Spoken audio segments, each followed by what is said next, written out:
Ele era baixo e não muito simpático. Magro e batalhador, não teve formação escolar completa e se recusava a fazer o que não queria. Sua voz era apenas razoável. A música que ele cantava desafiava a disciplina, mas com essa música ele agitou o mundo. Antes de sua breve vida chegar ao fim, Robert Nesta Marley atuou como protagonista no nascimento e renascimento de um país desrespeitado. E revolveu um apimentado caldo social que suas músicas mantinham em efervescência, onde quer que fossem ouvidas.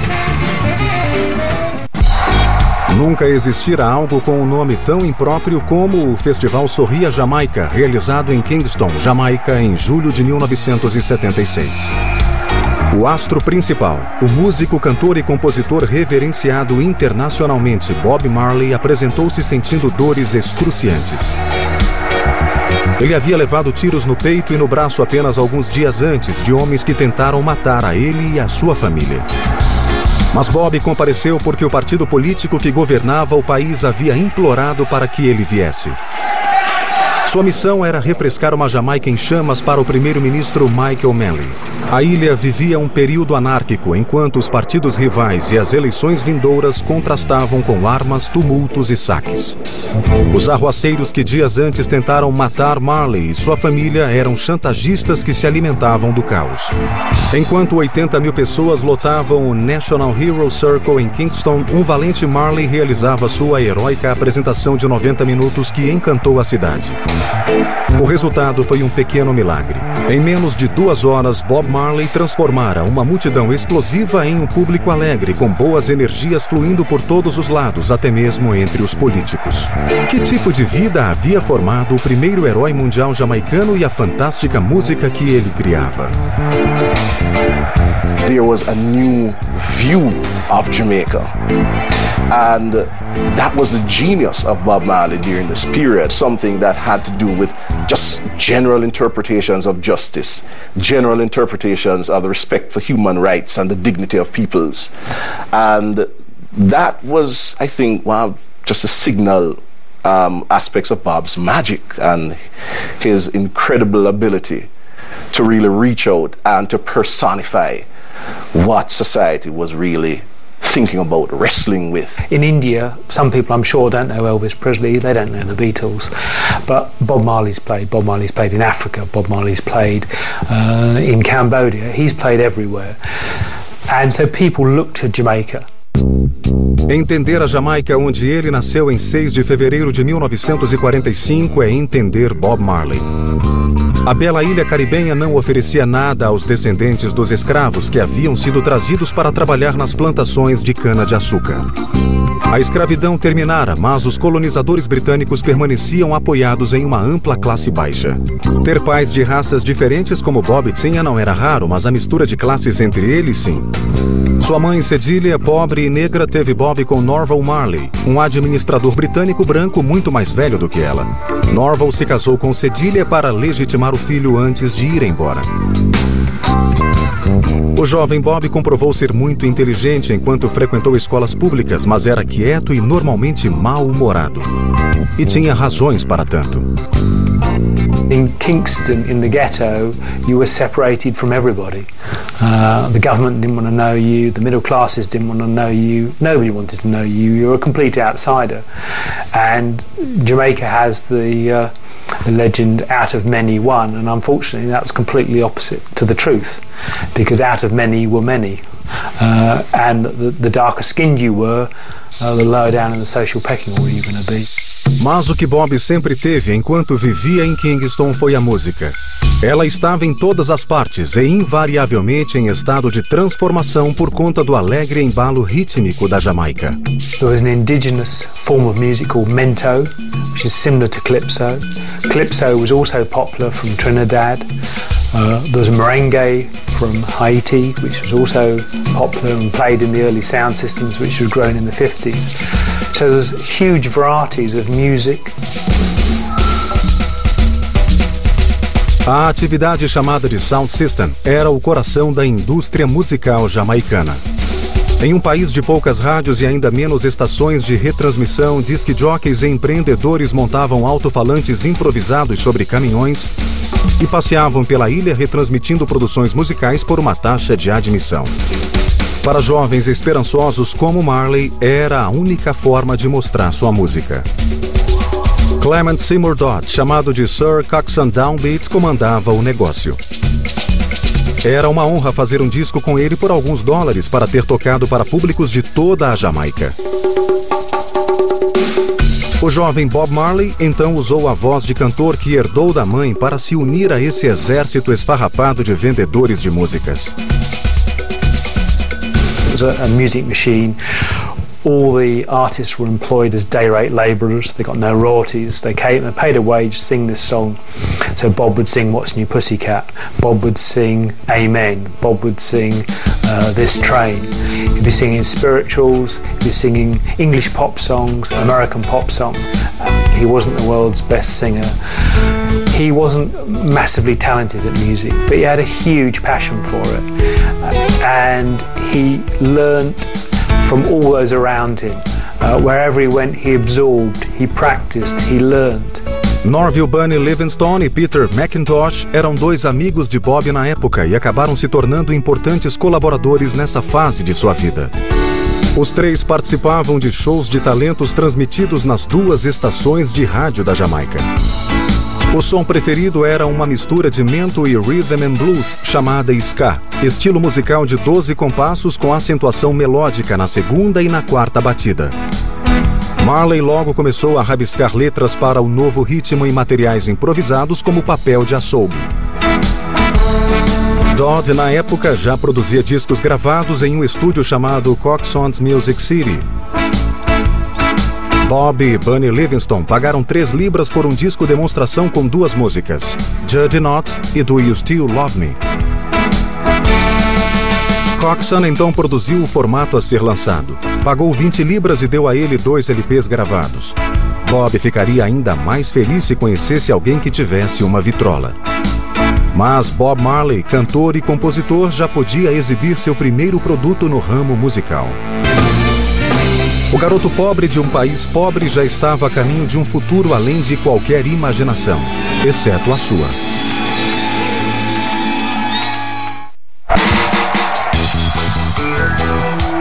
Para os fãs que o idolatravam nos anos 70, o fenômeno Bob Marley pareceu ter chegado ao superestrelato vindo do nada.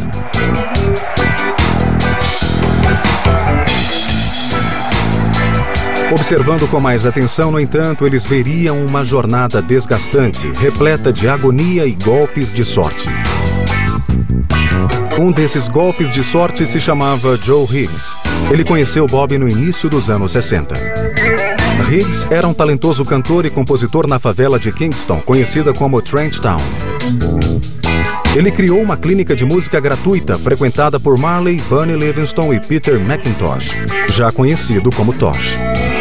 Joe insistia para que eles escrevessem sua própria música e fizessem apresentações de qualidade. Higgs ficou particularmente interessado pela força interior da voz em evolução de Marley e pelo fato de ele chamar a atenção sem a necessidade de gritar e pular no palco. O jovem grupo escolheu o nome Wailing Wailers, uma referência à triste origem dos três. He was teaching Bob things about the guitar, and Bob was very serious. That's one of the things that came through right through his life. Bob was very serious from the very beginning, very dedicated, as if he had a sense of mission. And he was there struggling with this guitar, sitting on the kitchen floor, learning chords and so on, until the wee hours of the morning. He just passed out right there on the floor with the guitar in his hand. Logo, Marley e os Wailers, com acompanhantes que sempre mudavam, começaram a subir na cadeia musical de Trench Town. Eles estavam no raio de ação de Coxsone Dodd, que se tornou o empresário do grupo, obteve o direito exclusivo de lançar seus discos e lhes pagava impressionantes $20 por lado gravado. Dodd chegou a dar aos três um adiantamento para que comprassem ternos dourados de cetim usados nas apresentações. Quando a Jamaica ganhou sua independência da Grã-Bretanha em 1962, os Wailers já tinham destaque na cena musical da ilha. Marley se tornaram um herói local e as garotas da região passaram a notá-lo. You're at First Street. This is where Bob Marley used to be. before he came out so big and established. This is the yard where he used to sit and write his music. This is where he used to sit with Georgie and Tata. Yes, this is where he really originated from. A bela Rita Anderson, filha de um carpinteiro, era uma boa musicista e mãe solteira. Ela gostava do genioso e atraente Bob Marley e sempre estava perto dele. Eles se tornaram bons amigos e em 1966, marido e mulher. A impressionante série de filhos de Bob, cerca de 22, dentro e fora do casamento, caracterizaria o que seria uma longa e incrivelmente tolerante união. Logo, Marley começou a notar mudanças sinistras na Jamaica, tanto na atitude do povo quanto na música.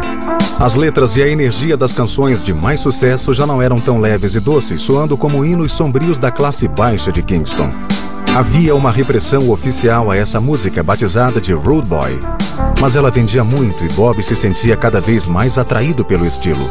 Os Wailers pegariam essa onda. Boa parte da atitude Rude Boy derivava da crescente ligação dos jamaicanos com o movimento Rasta, uma religião peculiar da ilha. Os Rastafaris reverenciavam o imperador Haile Selassie da Etiópia, também chamado de Rastafari, como um deus vivo que levaria os negros oprimidos de volta à sua terra na África.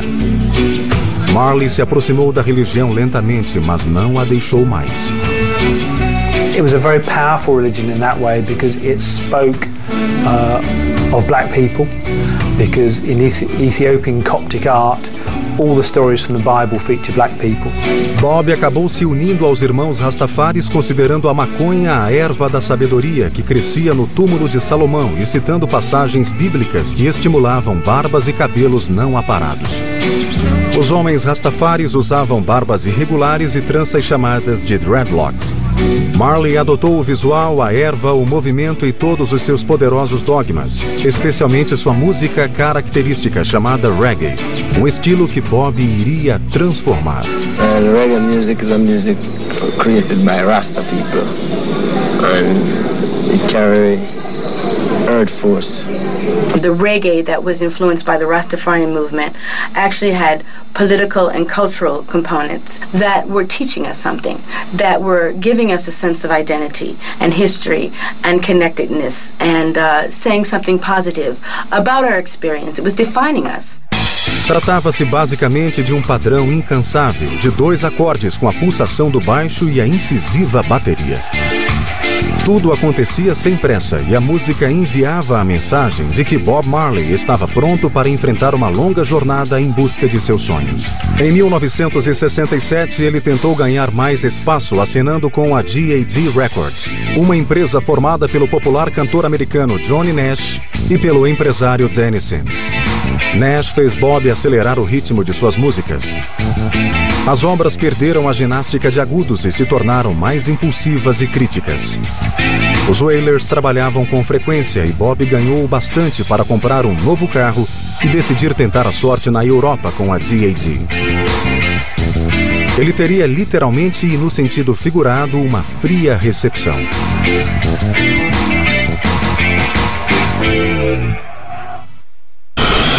Bob Marley aterrissou na Europa em 1971 e descobriu que o velho mundo seria um lugar difícil para ele e os Wailers. O grupo seguiu para Londres pela GAD após uma apresentação na Suécia ter sido cancelada. JAD Records were hoping to also launch Bob Marley, and he came to London, but he only played it in very small clubs. Very few people ever went to see him. Lived in cheap parts of London, and just hung with the quite large Jamaican immigrant population that was there at the time. As coisas pioraram ainda mais quando Bob acordou certa manhã em Londres e descobriu que Nash e Sims haviam voltado para casa sem ele, deixando os Wailers presos e sem dinheiro na fria Inglaterra. O clima torturava Marley. The weather was totally, opposite to what they were used to. And touring in the winter was no fun, I guess. Even to this day, it's not really much fun. But especially for them, coming from Jamaican climate where it was always hot and, didn't have to freeze on the way to a gig, during the gig and after the gig. Bob, desesperado, lembrou-se de Chris Blackwell, um empreendedor anglo-jamaicano que gerenciava a Island Records em Londres e já financiara discos dos Wailers. Por sorte, Blackwell, na época, estava começando a sentir o poder do ritmo jamaicano no Reino Unido, tanto nas casas noturnas quanto nas caixas registradoras. Nos Wailers de Marley, ele via um grupo badalado capaz de impulsionar o novo som. Sobretudo com os reforços que Bob conseguira, que incluíam Aston Family Man Barrett, um músico dinâmico, mago dos estúdios de gravação.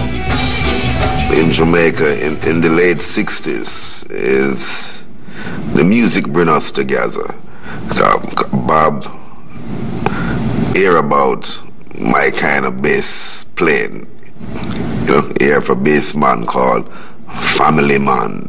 So Bob walk over to me and say, "You mean this youth here is in them called Family Man?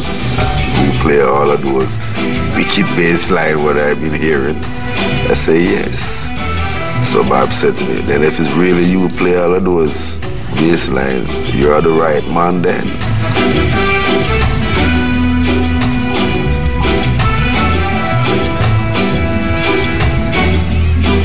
So I am teaching Bob to play the guitar more, teaching him more chords.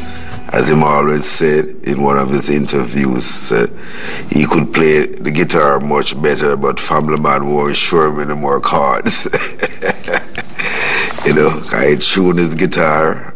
I am the last man touch his guitar before we hit the stage every night. Well, anyway, they make a deal like for a 3-album deal. So Bob is gonna sing lead and play the rhythm guitar. Bunny gonna sing harmony. Peter gonna sing harmony and play lead guitar. My brother on drum, Earl Linda on keyboard, and I on bass. So that's the 6 of us. Bob Marley went back to Jamaica in late 1972 and set about creating what became Catch a Fire. Some of the music was already pre-existing and some of it sort of recycled in a simple manner. This was delivered to Chris Blackwell in early 1973. The album was famously packaged in a cardboard replica of a Zippo lighter. So it was a tactile, interesting object which got it talked about. O disco também vendeu muito bem e preparou o terreno para o passo seguinte de Bob Marley nos campos minados da música mundial. Apesar de toda a badalação em torno de Marley após o bem-sucedido lançamento de Catch a Fire, sua banda encontrou dificuldades tanto em casa quanto no exterior. Um de seus problemas era a percepção negativa da imagem Rastafari de Marley. Muitos produtores e boa parte do público achavam que a violência das ruas na época já era ruim o bastante sem os arruaceiros com dreadlocks para alimentá-la.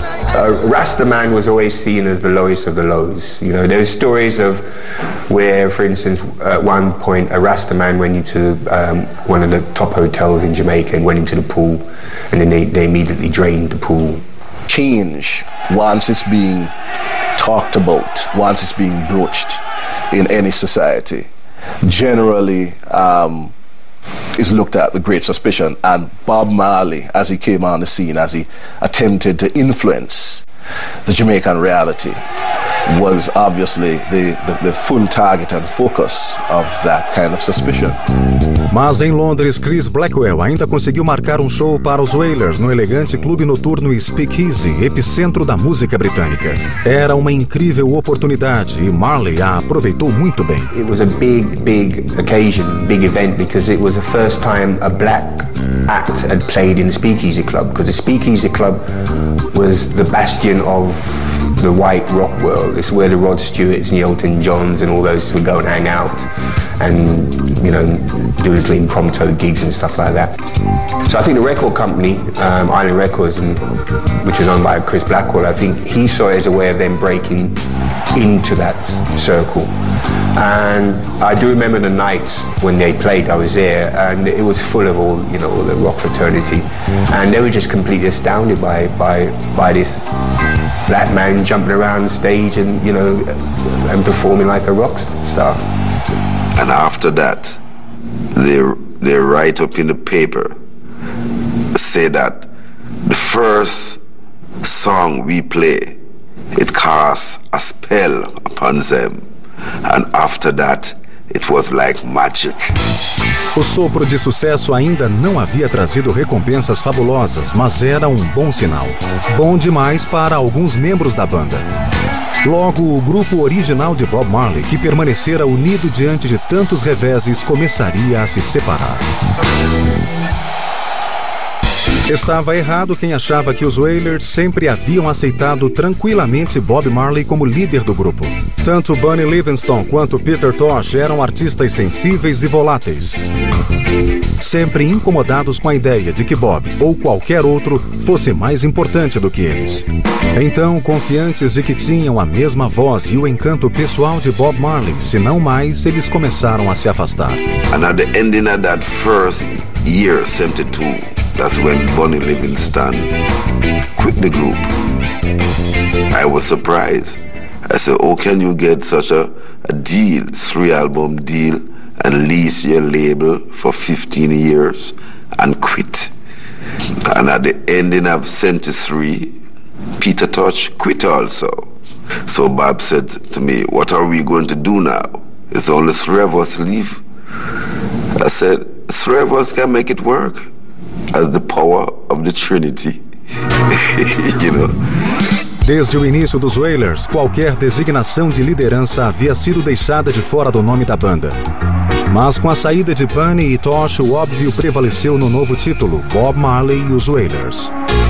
He became a fabulous songwriter, and it was his medium for communicating. So although he wasn't musically talented in the way that many people think of as a musician like Stevie Winwood or Stevie Wonder, he had an enormous desire to communicate with people about his experience and his beliefs. E de repente a banda de Marley, que sempre lutara para conseguir trabalhos significativos, começou a se ver no centro da demanda mundial em razão de seus talentos cada vez mais óbvios. We are working on that album called Natty Dread. A lady came down from Woodstock called Martha Valley.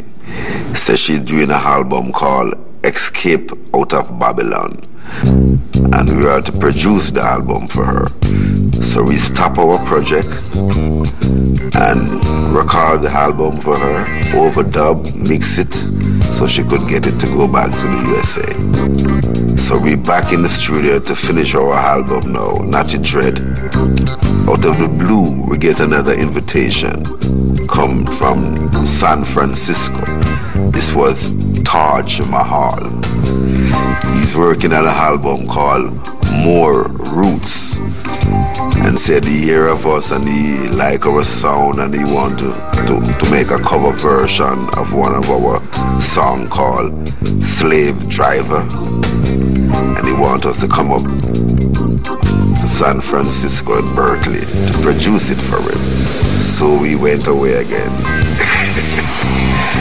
E aonde quer que Bob Marley fosse, a semente do som jamaicano era plantada. There was a big scene in LA at the time about the new concept of music. And when everyone get to find out what the new concept is, it's the drum and the bass. So from that, you know, American music began to mix now with that heavy drum and the bass, you know, to catch the Jamaica dub style. Mas a experiência não se transformou em dólares americanos. Marley se irritava por não ser capaz de captar a essência artística ou comercial do público dos Estados Unidos. Could never crack America. Black Americans never liked him during that period, because Black America had their revolution in the 60s, and they'd now gone up the hill. So for them, it was like, well, man, you know, it's all this, you know, they didn't want anything to do with him, really. It was very hard for him at that point. We did not hear Bob Marley. He wasn't played on our radio stations. He was not visible to us when he first began to come to America. It took time for the message to get through of what this reggae was, what this Rasta was, what this Bob Marley was saying. At that time, we were so miseducated as a people about who we were and what we were about that something from Jamaica or any of the other islands or directly from Africa was considered foreign. I'm really keen that people develop their view of Bob Marley and realise that, you know, he was at it for a lot of years, and global fame only came when he was about 30, and he didn't actually have many years of global fame. Então, Inglaterra e Jamaica seriam o palco do crescimento de Bob Marley e dos Wailers. Crescimento que sempre pareceu mais lento e errático que o merecido pelos imensos talentos de Bob. Ele teria de aumentar a pressão e desta vez enfrentaria problemas. Se antes a agressiva imagem Rastafari de Bob Marley tinha sido um obstáculo para o sucesso dos Wailers, na tumultuada Londres dos anos 70 ajudaria a catapultá-lo para o estrelato. In Britain, in the mid-1970s, there had been riots at Notting Hill.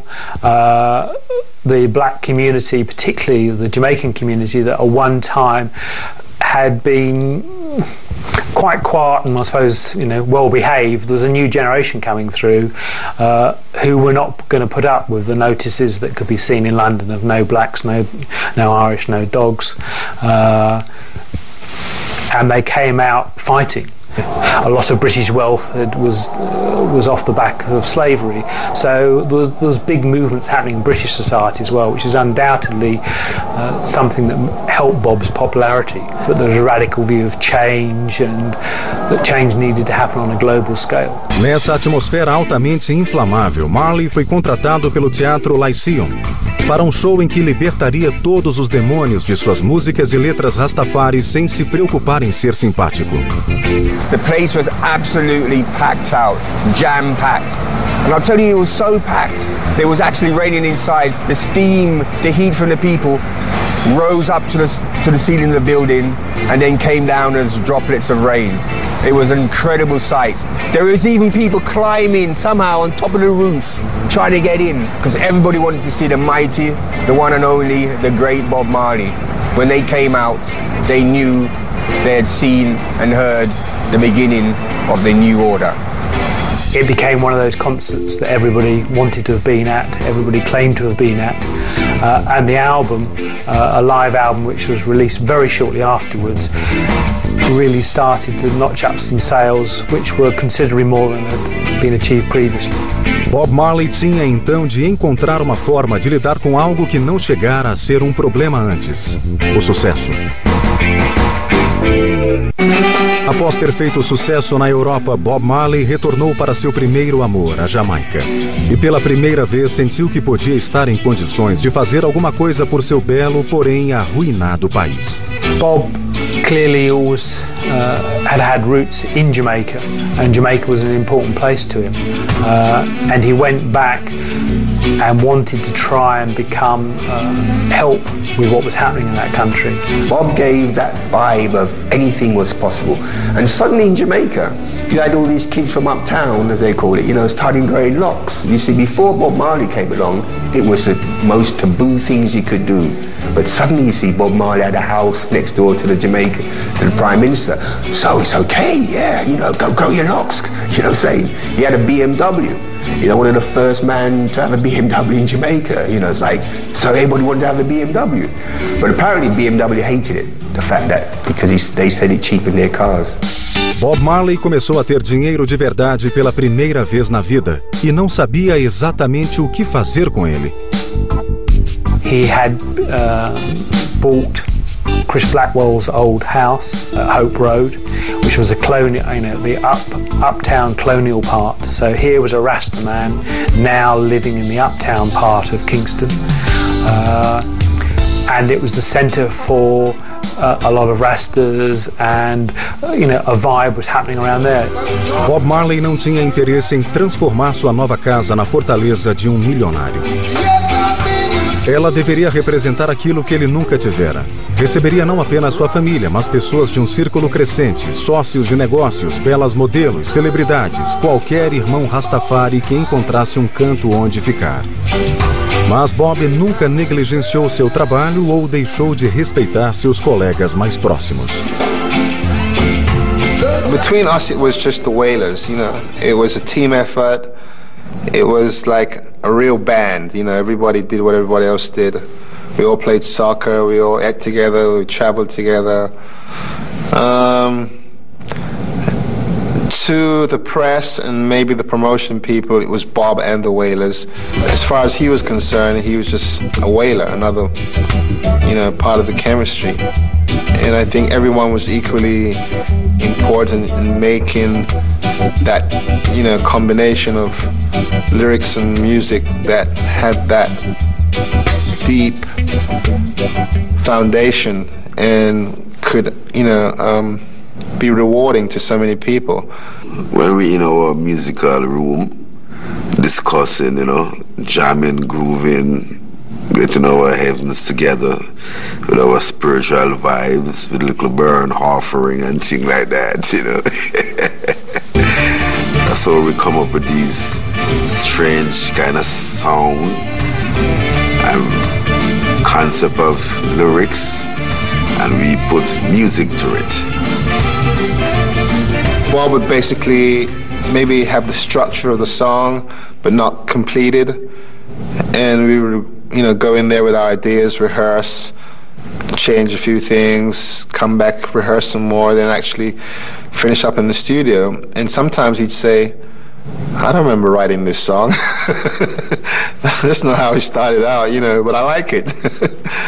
Our plan was to turn Tuff Gong into a little Motown.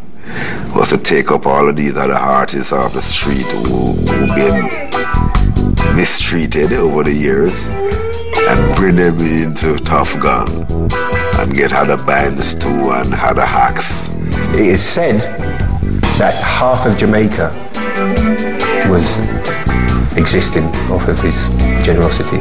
Half of Jamaica. And the half of Jamaica, we're talking about the ghetto half of Jamaica.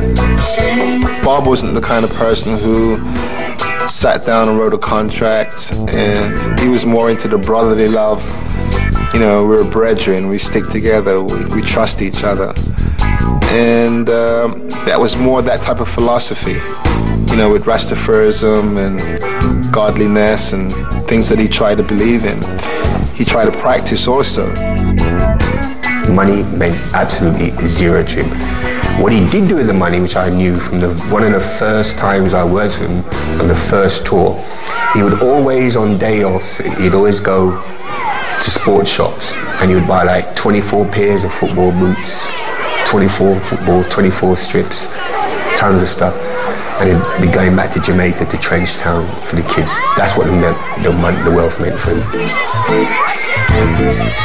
Mas se Bob vivia com ternura, não compunha animado pelo mesmo espírito.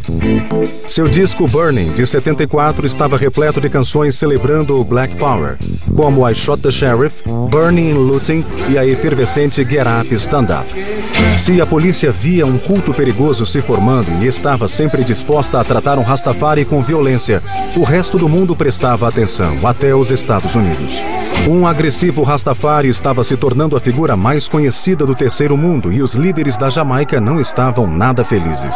Cada vez mais os Rastafaris começaram a entrar na política e não eram muito de conversa quando existia um punho cerrado ou uma arma à disposição. Os partidos políticos combatiam a oposição, o ar de tensão passou a dominar o ambiente e Marley tentou ficar de fora de tudo isso. I think he realized quite early on that the best thing was to stay away from politics. Politics in Jamaica was and still is a violent and very dangerous business. Mas a capa de seu novo disco, Uprising, mostrava um homem Rastafari com punhos cerrados e erguidos, dreadlocks cobrindo seus ombros como um revolucionário urbano. Se isso não era uma declaração política, o que seria? A casa da Rua Hope já abrigava um público mais arisco e violento. Bob não sabia como controlar essas pessoas. Seus velhos amigos sentiam que ele os deixava de lado. E Bob passou a se envolver com as mais belas mulheres que lá apareciam. O silêncio de Rita quanto às escapadas de Marley era simplesmente esperado. A ascendência de Bob se confirmou de uma vez quando o idolatrado Stevie Wonder concordou em vir à Jamaica para participar de um show com o astro Rastafari. E quando o disco de sucesso dos Wailers, Rastman Vibration, foi lançado meses depois, Marley já superara o Wonder como o principal superastro musical no terceiro mundo.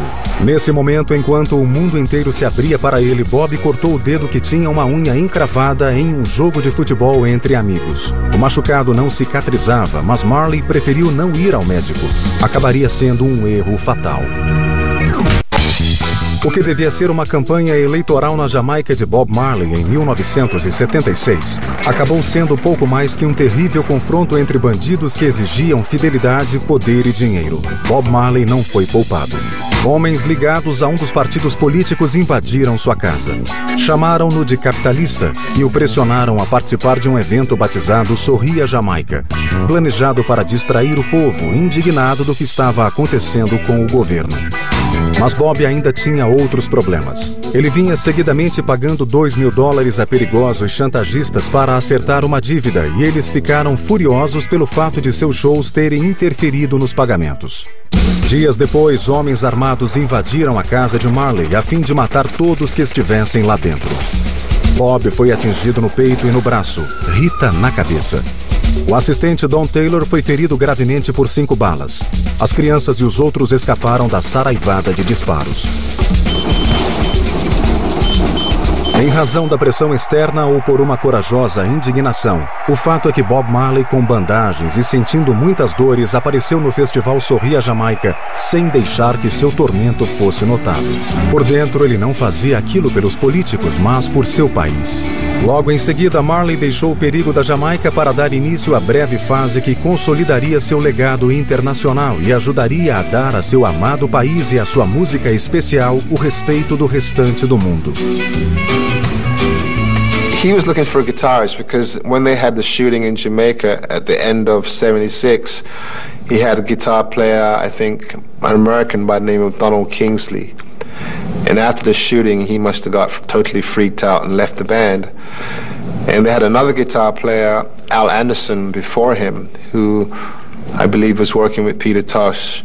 So Bob was looking for a guitar player who could play as well as Clapton or anybody else like that, you know. And he was quite happy when he discovered that I could play different styles, ranging from Hendrix to George Benson, you know, to T-Bone Walker.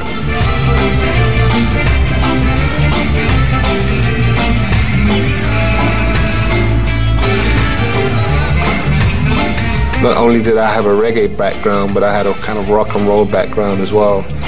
And I was able to make everything kind of fit rather than stick out like a sore thumb, you know. So he was quite happy that he could get that influence in reggae and people liked it. 1977, it was a big year for Bob. It was the first year that he really got chart success as we would know it now, with top 10 hits. Exodus was a big hit. He was becoming far more mainstream, one of the big acts that anybody would see, which was a huge journey for a boy from the third world. I joined at the time when it was taken off, you know, because Rastaman Vibration had made it into the American top 10, and Catch a Fire and Burning did pretty well also. And I think Exodus was my favorite and still a favorite of many people. So I came in at a really good point where they were, you know, they had the budget, they had the studio, they had the team behind them, you know, they had a good record company, good tours. It was like non-stop, you know. We were together 24/7, touring around the world, going to Japan, Australia, Europe, United States. It was very exciting. It was a lot of work, but it was very exciting. And being in a band that creating a new form of modern day music made it even more exciting. Ele tinha se tornado não somente um agente de mudança no mundo colonial, mas seu porta-voz simbólico. Onde houvesse crises ou problemas típicos do terceiro mundo, Bob Marley aparecia e se oferecia para melhorar as coisas. Ele foi ao Zimbábue, a cerimônia que devolveu o país a seu povo depois de anos de submissão colonial. The ruler of Zimbabwe, the white ruler, had said that never in 1,000 years would things ever change in Zimbabwe, and almost in 1,000 days it did. Swear that I will be faithful and bear true allegiance to Zimbabwe and observe the laws of Zimbabwe. So help me God. This was perhaps the crowning moment of his life. To be invited to Africa, the only performer from outside of Zimbabwe to come and to perform and to be the feature performer. This is what his songs were all about. He saw himself as a freedom fighter, and, you know, in my opinion, Bob was a freedom fighter. O que tornou essas últimas apresentações ainda mais impressionantes foi o fato de Bob Marley saber que estava morrendo. O inofensivo machucado no dedo do pé, que não foi bem tratado, se transformara em câncer que se espalhou por seu corpo. It was very sad for us because we were just, you know, kind of like taking off, and everyone was very into what we were doing. Everyone was very excited. Everyone was very focused, and Bob was creating a lot of really good material with the help of the band, and everything was just going for us. You couldn't foresee that happening, and nobody dreamed that it would happen that way, you know, so it was like a shock treatment when we found out that he had like a tumor in his brain and he wouldn't be touring much longer, and, you know, what might be called the end. He was basically on his way to Switzerland for the treatment. And what I remember was really sad was we both sat down together in the apartment and we spoke. But he never spoke in the same positive way that we normally spoke when we spoke to each other. And then eventually he got up and went to a room and came back with all these gold disc and platinum discs and was showing it to me. And I kind of felt somewhere along the line he was kind of saying to me, do you think it was really worth it, Dennis? You know, I think somewhere along the line he wasn't quite sure what it was all about. And then he sat down and he started strumming his guitar. And he played his song, which I never knew what it was at the time. But eventually I found out when he died, he was actually playing Redemption Song. And maybe I got a first hearing of it, who knows. Long live Bob Marley. The doctor came in one day and Bob said to the doctor, tell me the truth, doctor. I want you to tell me the living truth. Am I going to make it? And the doctor looked at him and said, no, you're not going to make it, you know, Bob. And him said, Bob even asked him and said, how many more days I have to live? And the doctor must have told him like 3 or 4 days.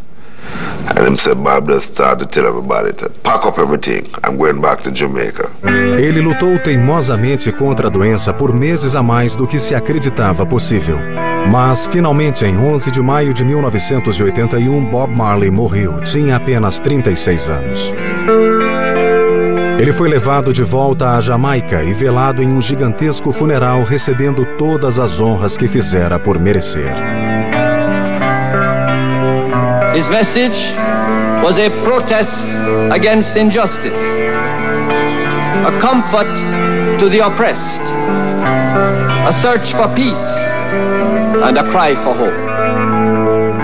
Infelizmente, a morte de Bob Marley deixou não apenas inspiração e dor, mas uma tristeza especial para o homem que o ajudara a dar forma à sua música e que estivera com ele nas horas mais difíceis. A família formou círculo de proteção em torno de Marley, deixando-o de fora. Like his family and other people that moved around him there, they didn't want Carlton Barrett or family man Barrett to be there.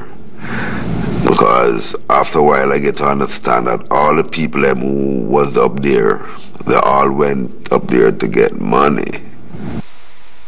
Bob would have hung his head like this in tears. Was crying to see me, and they don't want me to get close. In this day and age, you have to be legally, you know, accounted for. But we were too busy like having a good time and playing the music and thinking that everything was going to be great. Not everyone thinks like Bob. So we had to live with that afterwards. So here we are, still celebrating the music of Bob Marley and the Wailers and trying to, you know, keep going on. Apesar de Bob Marley ter deixado a vida terrena cedo demais, 26 anos atrás, a batida exuberante de seu coração persiste. Ouvida todos os dias por milhões de pessoas no ritmo hipnótico dos hinos do reggae que o tornaram imortal.